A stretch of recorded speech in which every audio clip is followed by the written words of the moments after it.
All right, guys, for the second time, welcome back to the VanNoisSeur Podcast. We do this live Thursdays at 2 p.m. Eastern Time. We're exploring Class B RVs, overlanding, and van life culture right here. That's what we do. My guest, for the second time, Nick Schmidt of Sunshine State RVs. What is up? What is up? What, what's up, man? Hopefully the signal is up. That's what I hope is up. Yep. That's what I hope is up. So this is episode number 7.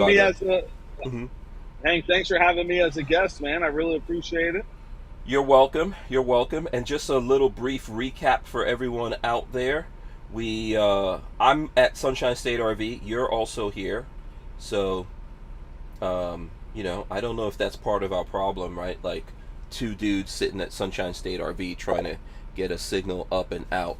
So Robert Real says I can hear you pretty good now so far, no lag. So there you go. You know, the internet lords have decided to bless us with a little bit of signal right now. So there was a fish fry going on. That's what you were telling the people. How often do you have it's kind of like a family gathering you have here at Sunshine State RV? How often do you guys do that?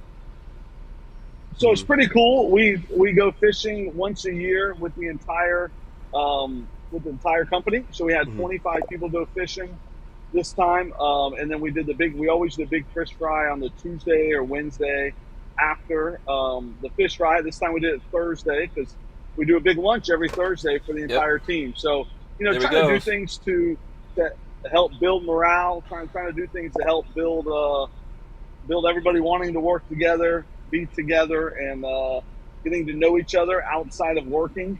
Right. And anytime Hank comes by here and hangs out with us, everybody appreciates it. He's like a local celebrity here. So it's pretty cool. Corey there in the picture. Yeah, I'm running in pictures. Corey's the one that does all the walkthroughs. He teaches everybody how to use their RV. Yep. There's another guy, Justin, as well, that does them, and I'm sure he's in that picture. Yep. But fish fry was great. Hank, my wife even came. Did you see my wife here?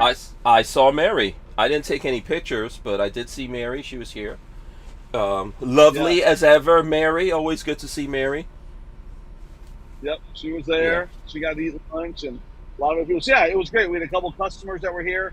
Somebody just bought a Road Trek Zion, so pretty exciting. They bought a Road Trek, and they got to eat some lunch with us. And there's some other people here now buying a Coachman Beyond. So very busy day today at Sunshine State RVs. Yeah, absolutely. So one of the things, you've been on before. You'll be on several times from now. And one of the things I think that we want to do is get to some of the questions that we don't get to answer for folks out there, in the videos or in the, in the comment section of the videos. Or if you guys who are tuning in have questions. So if you have them, hit us with questions, comments, and all that. Maybe for the people who haven't seen this before, you would want to explain to them what you do here. Hank, we're about to lose one of our listeners. Aaron Thor said she's out of here. What are we gonna do, man? We have to dance around and I don't know. Keep people entertained here. I mean, what are we doing? Hey, listen, this is one of the things that I think that goes back to when we make our videos. I think there's people here who are entertained. So if you're not entertained, hey, was it Russell Crowe? I think Russell Crowe said, "Are you not entertained?" Yeah. We should get out some gladiator swords and fight it up right now. See how that goes over. One of the biggest comments that we get on videos when we do videos is that we ham it up too much. So what is it? Do people like it when we ham it up in the videos? I'm gonna ask everyone out there a question. You guys could tell us. Do you like it when we ham it up in the videos, or you don't like it? I always see people, "Oh, you guys talk too much." Then there's a lot of people like, "Oh, I love this. It's entertaining." So. Yeah, I think for the people that don't like it, they might go on to watch other videos. I mean, yeah, absolutely. It's YouTube. You always have freedom of choice here. It's the whole point. Lots of options. But this is the thing. If I'm going to do a video with somebody in an RV with them, talking about an RV, my natural personality is going to come out, and my natural personality is that of somebody who pokes fun at my friends around me, someone who puts my life experiences and things, someone who, looks at a bunch of different scenarios, and it's not just going through a bunch of facts and and and stats about an RV, but it's actually, how are people going to use this? How am I going to use this? What are we going to do? And it's just making light of everything and having fun with it. So that's the way I do everything. So that's obviously the way that I choose to do the videos. Now, obviously, Sunshine State RV is your business, but I try to explain it to people. You're not really the sales guy here. You have really good sales folk here, right, at Sunshine State RV. But in the videos, you're kind of like the sales guy for the video, and I'm kind of like playing the customer.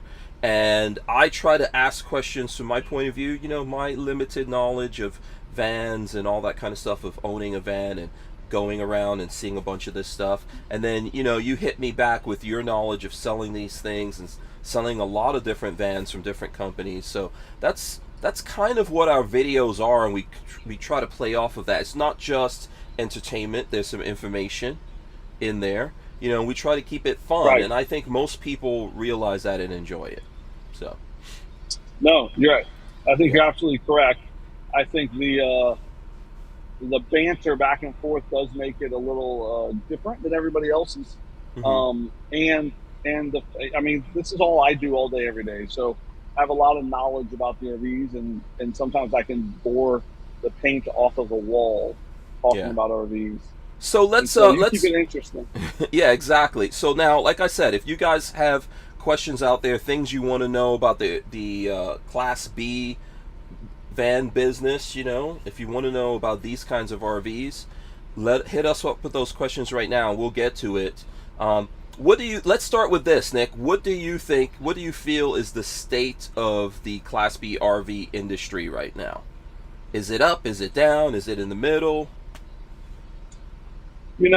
I think that the Class B industry is the only segment of the industry that is growing, that is still doing good, that is staying strong. We actually had our Wells Fargo rep here today, that's who we do all of our RV banking with, and what they said was, guys that are just doing travel trailers and Class A's, they are really, really struggling. But people that are well diversified in the Class B, some of the C's and motorized stuff, they're doing much better.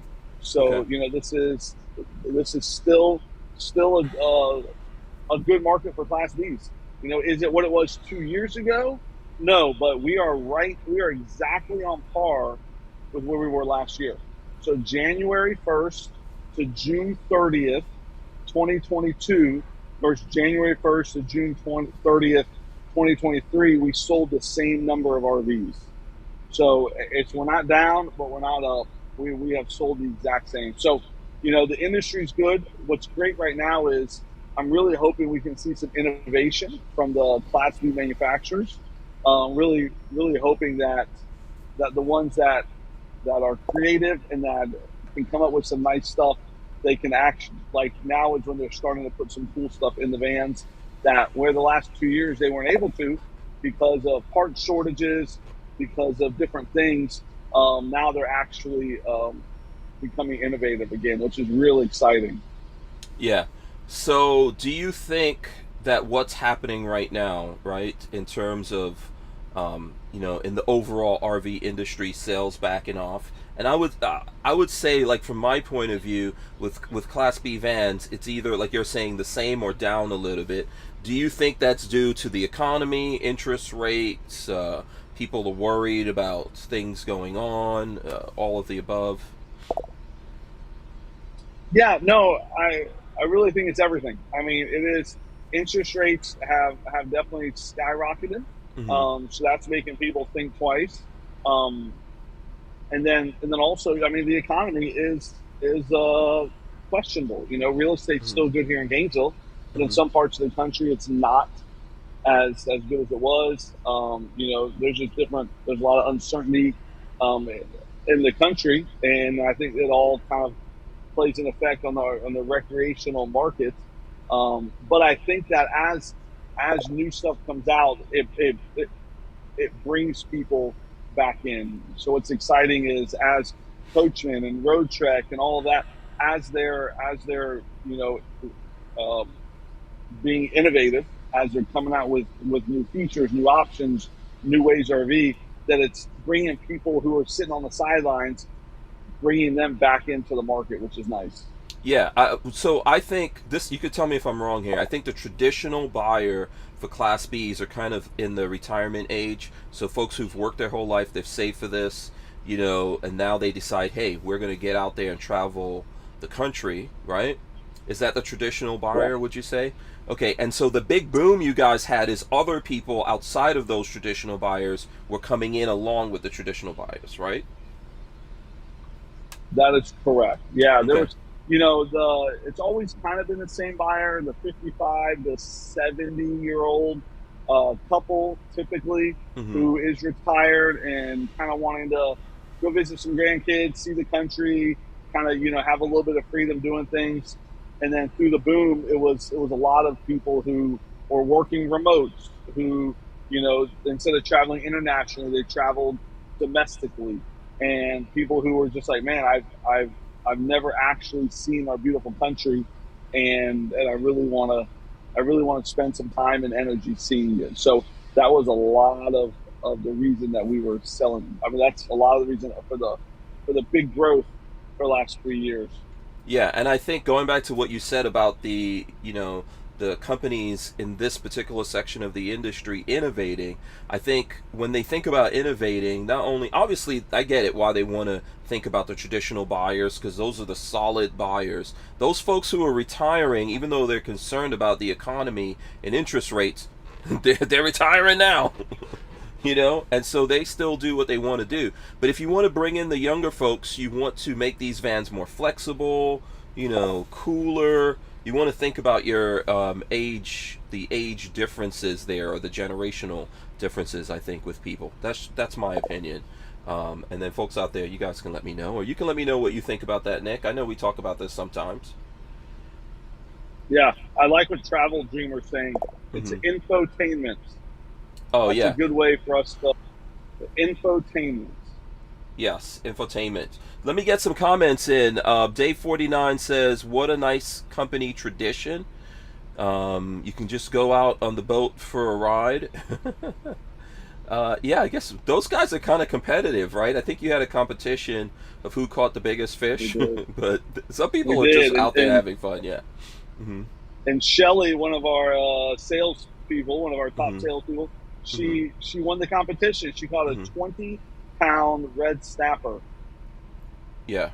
Yeah. 20 Absolutely. pound red snapper. So pretty Shelly. exciting. Shelly's badass, man. I'm a big fan of Shelly.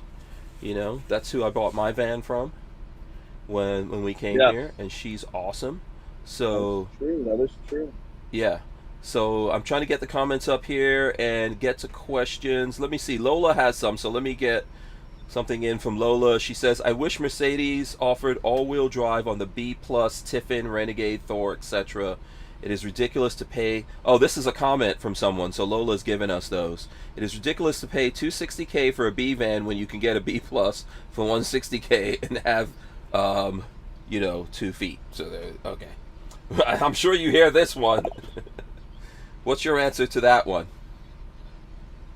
So yeah, Mercedes just started offering the all wheel drive, Mm-hmm. and they are not doing it on the B plus on the cutaway chassis yet. Mm-hmm.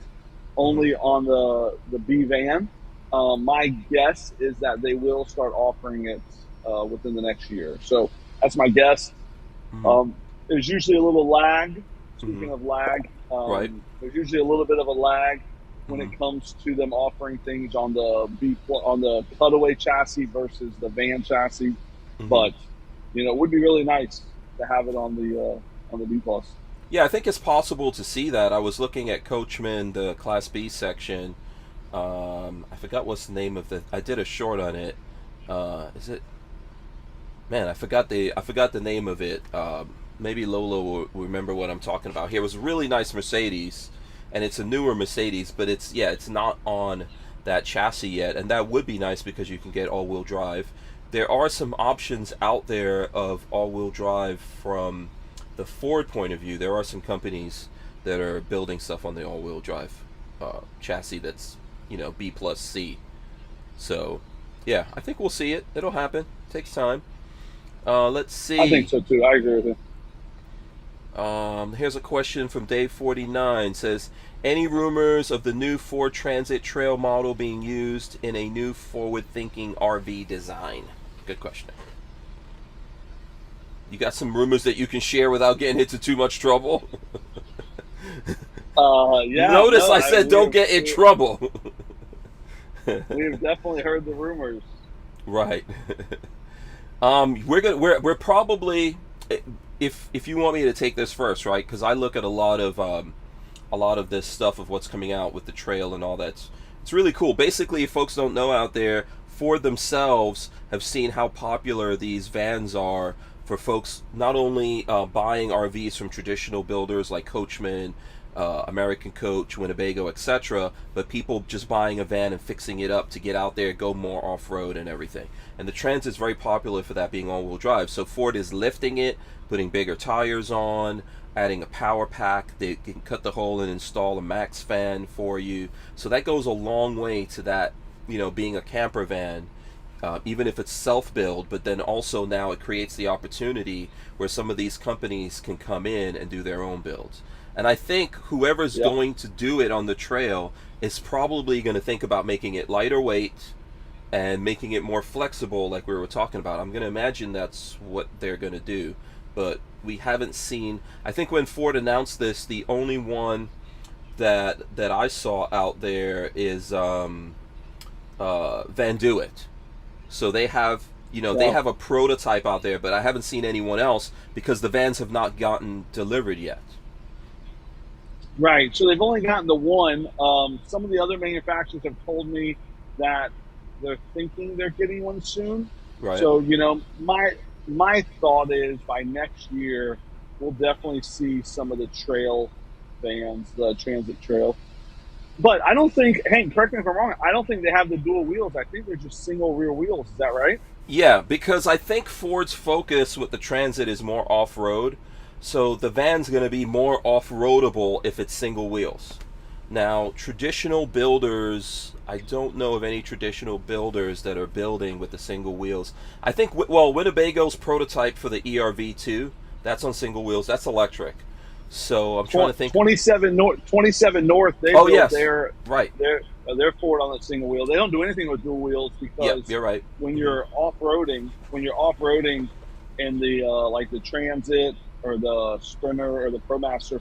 Well, ProMaster doesn't offer it, but they want to have dual wheels. Like rocks get stuck in the middle, they said, and just weight-wise and all that. The single wheel's a better off-road machine. Yeah, I agree with that. And as you said, I think 27 North is kind of like the off-road vans that you are carrying here at Sunshine State RV, right? Yeah.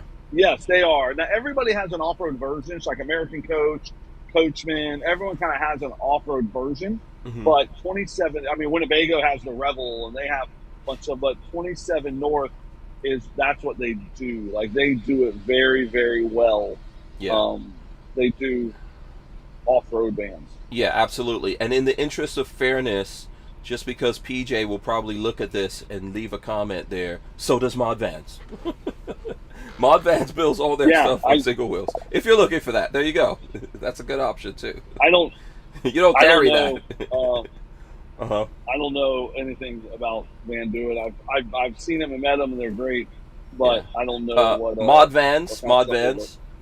You're saying? I think. Well, you know what? VanDoit probably also. A lot of the smaller, like off-roading or overlanding builders are probably going to build on single wheels versus dual wheels. Or dualies in the back, and the dualies are going to give you more stability on the road. They'll be able to carry more weight, etc. So that's going to be your big difference with that. Lola has another question here from someone. Has American Coach gone back to 12-volt AC unit? What other options are there in B vans? That's from Ryan R.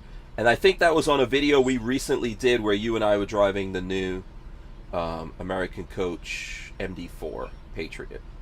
Yeah, so the American Coach is still doing the 12-volt. They are also offering what they call a GREE air conditioner, GREE. It's a brand new design, brand new air conditioner. It is a 110. Mm-hmm. Very energy efficient, very quiet, and lots of BTUs. But yeah, no, American Coach is still doing the premier 12-volt air conditioner. Coachman is doing the same air conditioner, but Coachman's doing So as you guys more of might the have already Truma. heard, Lola and myself are brand ambassadors for Sunshine State RV. And as VanNoisSeurs, I want to take this moment to encourage anyone who is in the market for a Class B van to start their journey with SSRV. Sunshine State RVs specializes in selling Class B vans and B plus RVs. That is the reason why they are the #1 dealer in all of the state of Florida. Number 3 in the whole United States. SSRV will fly you right to their location in Gainesville, Florida. They'll give you a very detailed and thorough walkthrough of your van, and they'll give you a 2-night stay at a local campground so you can get used to your van anywhere in the United States of your RV. We bought our Coachman Beyond from Sunshine State RV 2 years ago, and over the past 2 years, we've seen how they treat customers when it comes to warranty side. Their service team is great. Whether you bought it from them or not, every person that comes in there gets the same service and care when it comes to warranty repairs. The same service, attention, and care. And their team does a great job getting you back on the road safely. So if you guys are in the market for a B or B plus van, consider Sunshine State RV. We've got a link in the description that you guys can use to see their current inventory and have someone get in touch with you. That is the beauty and the beast of going live, and I'm not talking about me as the beast and Lola as the beauty, but you know, I didn't see the countdown end, so I didn't get a chance to let you know that we were going to that break, but it was a Sunshine State RV break, so I mean, I can't complain too much, Hank. Yeah, you gotta forgive me on that one. Yeah, so Yes. but my bad, do you want to finish your thought on that here before we move on? Yeah, so just the 12-volt air conditioner. Mhm. It is American Coach is still doing it. Coachman is doing it. Winnebago does not. Road Trek does not. They're both Road Trek's doing the Truma air conditioner mainly, and Winnebago is still doing the Coleman NDQ, the Mach air conditioner. It's a 110. Yeah, I have the Truma in my van. It's awesome, but it's not 12 volt. It is more efficient, though. I found that it's more efficient to run it. By the way, did you give me your shout outs for hooking you up with Truma? I mean, I feel like I should get a little bit of credit for that, Hank. Okay, you can get that credit. You know, any other credits that you are due. But so me and Hank always argue over who gets credit. Yeah, for what. yeah, He exactly. doesn't like giving me credit. He No, I does not don't. Like giving me credit.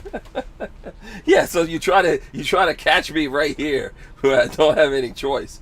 I was going to ask you about the Gree from American Coach, because that AC looks really nice. I've not used it extensively to really try it out, but it looks really good. Is that 12 volts or 110? Do you know? No, it is a 110 air conditioner. It is a newer air conditioner they started using. It is more energy efficient than the Dometic AC that they've been using.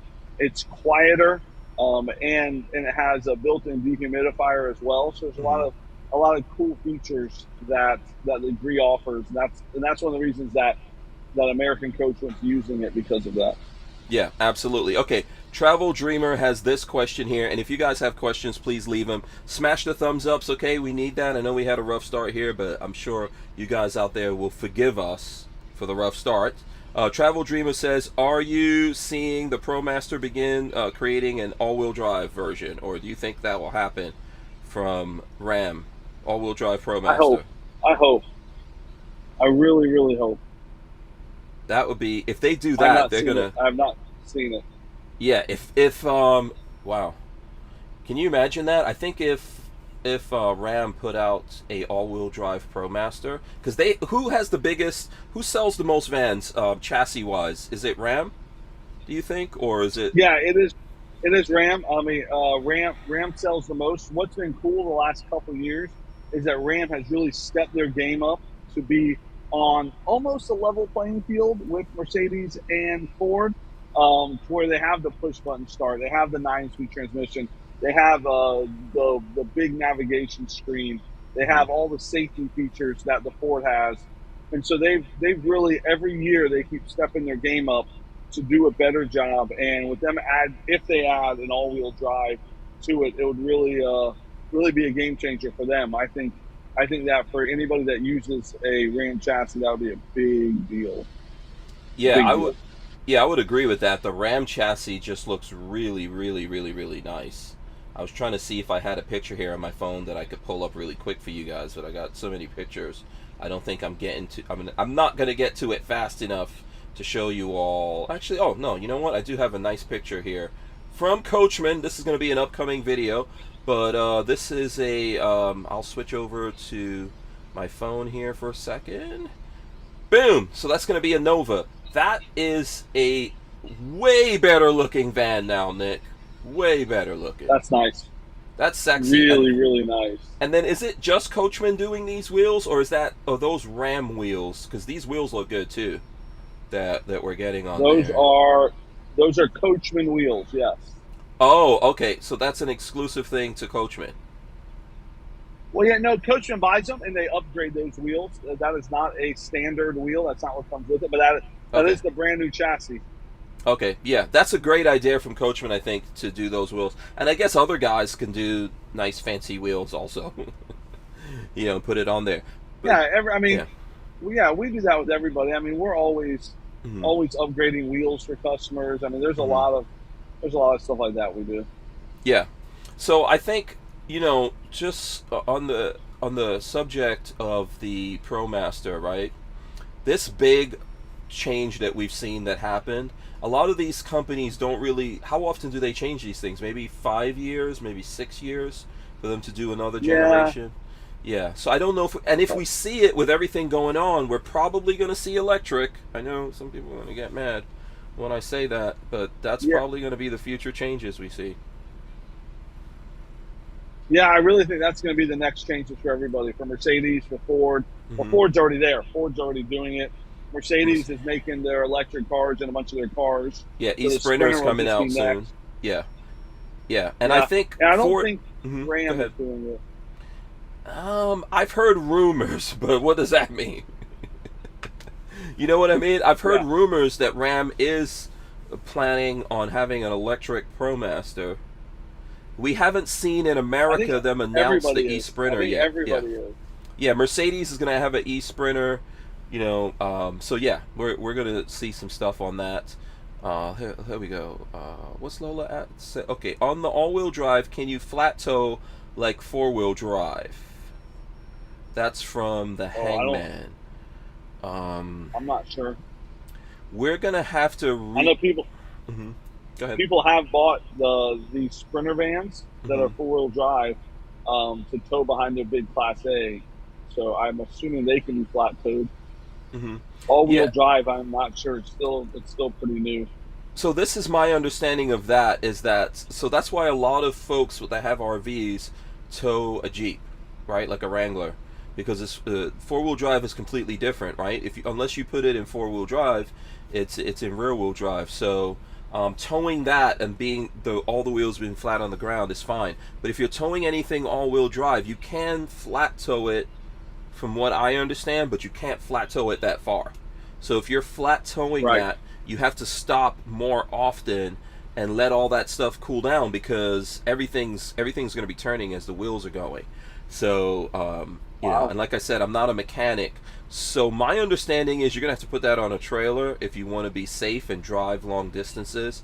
And friends I've had in the past that have had all-wheel drive vehicles, like Honda made one for a long time that was very popular with people RVing, and you had to stop, I think it was like every 1,000 miles or something, and let that stuff cool down or whatever. So, but that's that's a question that the manufacturers would be able to answer the easiest. Sorry, go ahead, Nick. Yeah. No, I was. We always get this question every time. When are the American manufacturers going to incorporate some of the European models? And that is a question that every time we go live, every time we're at a Q&A, that question always gets asked. I think it's a great question. What's your answer? I think there is an answer to it, Hank. Okay, I'm waiting with bated breath. You want to know the answer? Yes. Go for it. So Road Trek is owned by a European company and they are going to be releasing some European models. They promised me this year. So they've already started with the Pivot, which has a European flair to it, but they have another model coming out in by the end of this year that is going to be a European model. And so, Hank, I already got us backstage access to it when it comes out. Okay. So Cool. it's going to be pretty exciting. But Roadcheck seems like they're going to be the first one to do it this year. You know, everybody's talked about doing it. I just haven't seen anybody actually do it. Yeah, there's lots of promised things out there, but what I would say is that I think that a lot of the manufacturers hear those same calls from folks, and I'm starting to see more elements of European styling being worked in. Aren't you seeing that too? Not like full blown going, you know, to exactly what it looks like in Europe, but we're starting to see that stuff getting worked in, I think. Yeah, I think the RVs that are not made in Indiana. So I think that like Winnebago has had some of that, little here, little there. And then definitely the you know, Road Trek being made in Canada and them being owned by a European company, they are very much influenced by the European way of making RVs. So I would say that they'll probably be the first ones to bring it to market.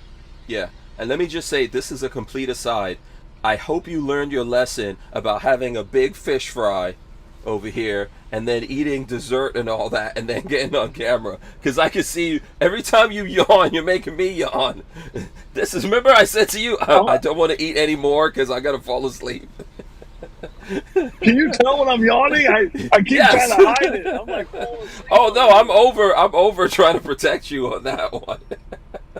This is what happens, Nick. Don't do this. Don't have a big dinner.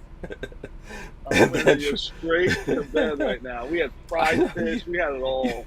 Yeah, your stomach is working overtime right now. I know Craig was like, okay, I ate too much. I was like, what do you mean you ate too much? He's like, oh, people kept giving me, what is it, bread pudding? Remember I said I'm not eating that bread pudding? Yeah, it looked good. Pudding. Oh, banana pudding, yeah. Yeah, I was staying away from that, yeah.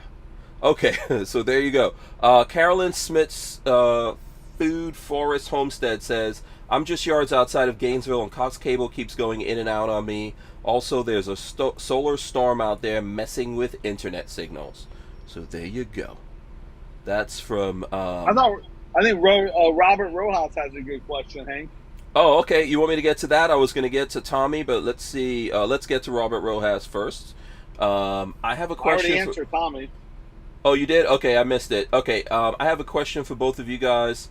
As far as the Travato 59K and 59KL, which would you guys prefer if you were to buy one? Is lithium better or is the generator better? Do you want to go first on that one? So, you know, Hank, I always mention this during our videos. People always ask, what would we do? They ask you, what would you do? They ask me, what would I do? And I'm like a good politician. I always turn the question around back on you. How are you going to use the RV? Why do you want an RV? What problem are you trying to solve with your new RV? And then that will help me better answer your question.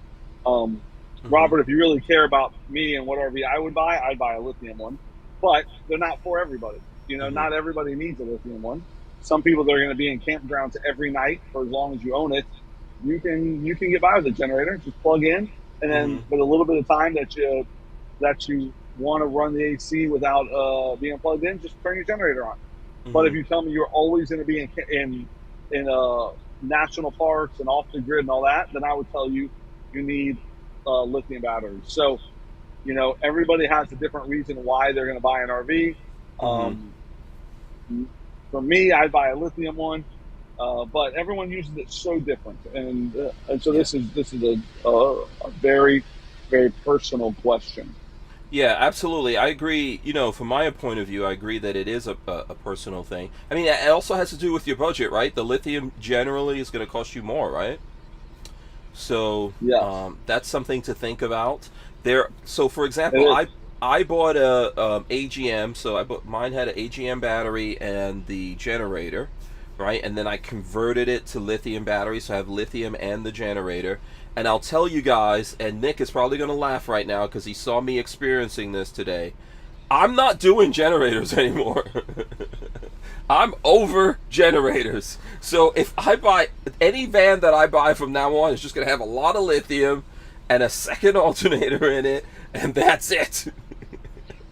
I have been cured of any. I remember when I first did this, Nick was like, I don't know why do you still want the generator? Let's just put a bunch of batteries in. I was like, no, I got to have the generator for the apocalypse.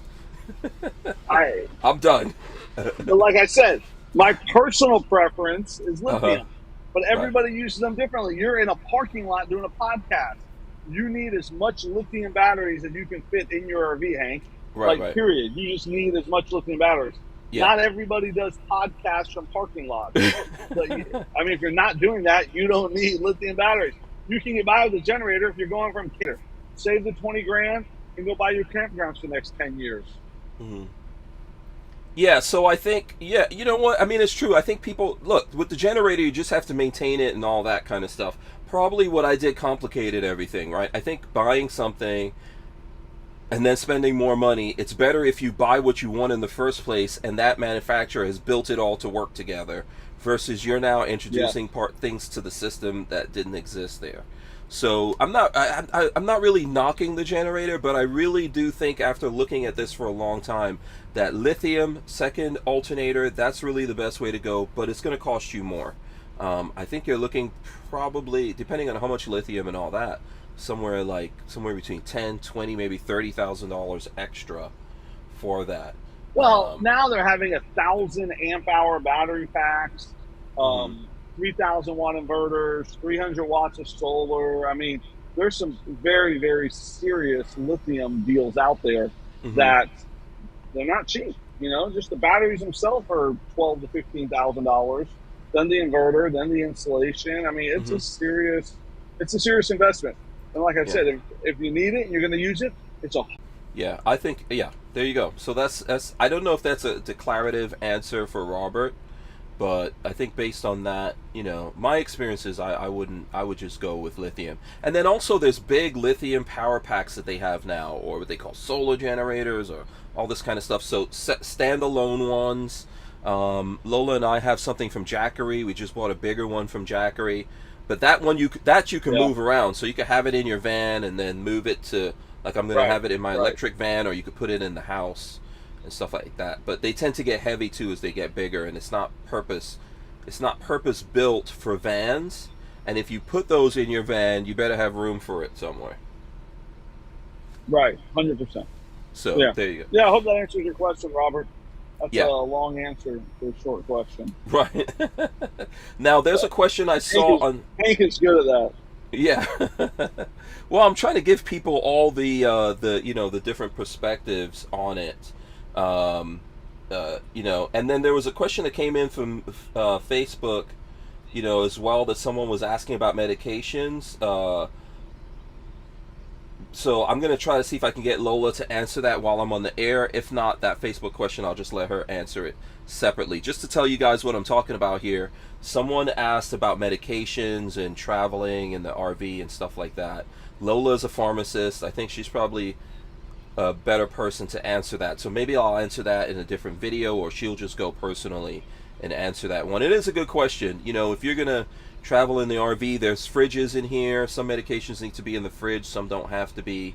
RVs do tend to get hot though, so you might want to keep those things in the fridge. So I don't know if you have an answer for that, like when you're traveling with medications. I would say that you should definitely consult Lola on that. Yes. There you go. And Lola's That's my RX professional opinion. Yeah, exactly. Yeah, she's the one who's a pharmacist. So I'll get her to answer that. If she answers it while I'm here on the chat, I'll give you guys whatever her answer is about that. So what other FAQs do you get from the videos that you could think of? I know there was someone complaining on that video where we drove the all-wheel drive. There's always people complaining.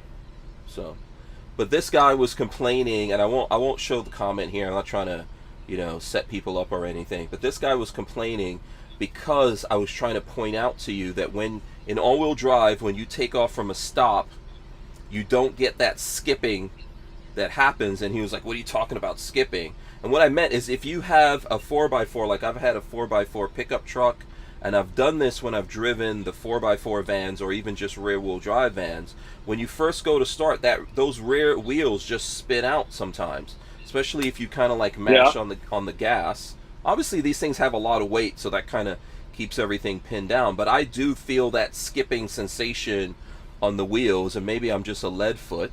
But I was pointing that out to you that just doesn't happen with all-wheel drive. And this person thought that I was crazy. What do you think about that? Yeah. So it is different when depends on where you're driving from and what you're doing and all that. There is the all-wheel drives kind of go. I mean, that's why you have your the dual wheels. You have the all-wheel drive, traction control.